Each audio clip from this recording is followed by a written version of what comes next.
امیدوارم حالتون خوب باشه و این مدتی که گذشته کلی اتفاقای خوب واسهتون افتاده باشه. توی آخرین ویدیویی که دیدین من از این صحبت کردم که قراره برم در واقع یه رژیم غذایی بگیرم و پیش یه متخصص تغذیه برم و تو این مدت تقریبا یه 7 روزی میشه گفت گذشته و من تو این تایمه سعی کردم سالمتر غذا بخورم و یه سری حالا آیتما رو از غذایی که معمولا میخوردم حذف کردم. مثلا چربی رو زیاد استفاده میکردم، اونو حذف کردم، یا اینکه شکلات و شیرینی و تنقلات و از این جنک فودها زیاد میخوردم و اونا رو سعی کردم از برنامه غذاییم کامل حذف کنم. بادی آنالیز رو بهتون نشون بدم. این بادی آنالیز منه، خب نمیدونم دیدینش یا نه، ولی خب اونقدر مشخص نیست. الان وزن من اینه، خب عددا برعکس شده.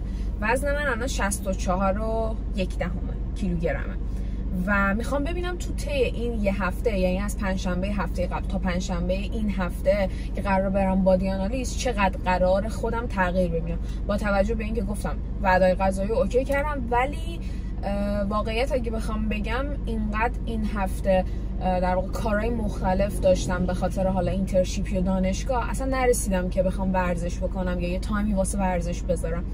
به خاطر همین صرفا فقط میگم من تو این هفته تونستم وعده‌های غذاییمو درست بکنم و حالا سالمتر غذا بخورم. قراره ببینیم این داستانه چه تغییری میکنه. اگه دیدم تغییرات خیلی زیاده، یه توضیح مفصل راجع به وعده‌های غذایی یا اینکه چجوری مثلا میان وعده خوردم و صبحونه رو چیکار کردم، نهار رو چیکار کردم، شام رو چیکار کردم، یه توضیحاتی میدم. ولی تا اینجا بگم که تمام این یه هفته سعی کردم غذای بیرون رو کامل حذف کنم و صرفا وعده‌هامو توی خونه آماده میکردم. صبحانه ها اصلا سرخ کردنی نبود یا مثلا هیچ روغنی برای هیچ کدوم از صبحونه هایی که تا الان توی این یه هفته خوردم استفاده نشده و سعی کردم ویدیوهای شورتس خیلی کوچیک حالا بگیرم از صبحانه هایی که آماده میکنم، اونا رو باهاتون شیر بکنم. از طرف دیگه حالا برنامه غذایی که من گرفتم یه مقداری سنگینه، خب یعنی برنامه غذایی جوری هستش که تقریبا میشه گفت من توی این یه هفته باید 4 یا 5 کیلو کم کنم. حالا میگم نتیجه شما پنجشنبه میبینیم، ولی برنامه غذایی یه مقداری سنگین بود صرفا واسه منی که حالا توی تایم قبل از امتحان کلی شیرینی شکلات میخوردم و کلی مثلا مغزیجات و این چیزا میخوردم. یهو مثلا حجم زیادی از مواد غذایی که در روز میخوردم و کالری که میگرفتم حذف شد. یه مقداری اذیت کننده بود و اون انرژی که معمولا داشتم توی روزو دیگه نداشتم. خب منطقی هم هست دیگه، شما وقتی کالری کمتری مصرف بکنی از اون ور اون شور و شوق و اون هیجان و انرژی که داری خب خیلی کمتر میشه، مخصوصا حالا خوردن شیرینی و شکلات و این داستانا بالاخره خودش مثلا یه انرژی زیادی به آدم میده. این از این مورد. و یه عادت خیلی جالبی که حالا طبق توصیه این متخصص تغذیه من اضافه کردم به برنامه به این شکل بود که هر روز صبح که بیدار می شدم در واقع یه لیوان آب بلرمو با یه قاشق خاکشیر مخلوط می کردم و می خوردم و به نظرم برای شروع روز یه همچین چیزی نیاز بود که به عادتهای من اضافه بشه و احساس می کنم حتی اگر نخوام یه روزی این برنامه غذایی رو ادامه بدم احتمال داره که این کاره رو هر روز صبح انجام بدم. و یه مورد دیگه‌ای که توی برنامه غذایی من بود اینه که من یه تایمی از روز فستینگم، یعنی از 10 شب تا 10 صبح چیزی نمیخورم. چیزی نخوردن منظورم این نیست که مثلا آب و کافی و چای و اینا رو میشه خورده، ولی وعده غذایی شما نداری و از 10 شب تا 10 صبح فستینگی. از طرف دیگه خب من قبل از این ویدیو من یه نوبت گرفتم، میخوام موهامو یکم جینگول پینگول کنم و تقریبا یه 10 دقیقه دیگه تا نوبتم مونده و قراره با هم دیگه بریم توی اون حالا سالونی که هماهنگ کردم و در نهایت موهامو بهتون نشون میدم.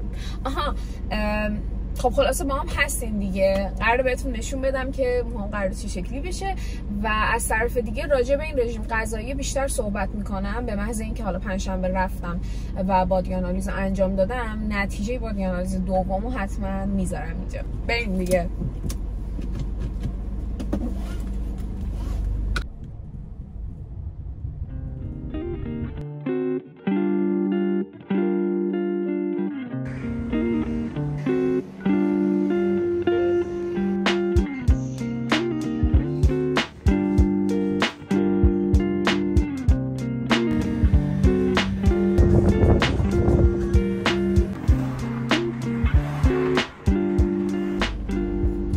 خیلی سوسکی میشه تغییرات دید. نمیخواستم مثلا یه کاری کنم که تو چشم باشه و از طرفی هم میخواستم که بعد از امتحانم یه تغییر خیلی کوچیک مثلا بدم و یه همچین چیزی به ذهنم رسید و در نهایت این شکلی شد.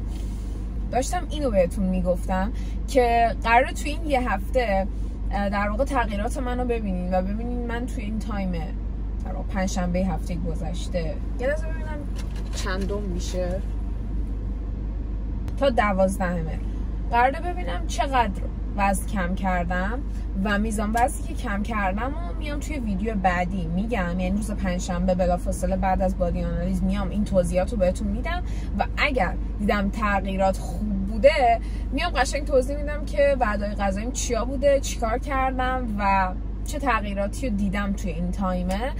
خیلی خودم انتظار دارم که مثلا وزنم کم شده باشه، آخه خودم حس میکنم یه مقداری، ولی از طرف دیگه هم میخوام که اون درصد چربی یه مقداری بیاد پایین، چون خب خوب نیست دیگه، باید بیاد پایین. بهتون میگم چی میشه.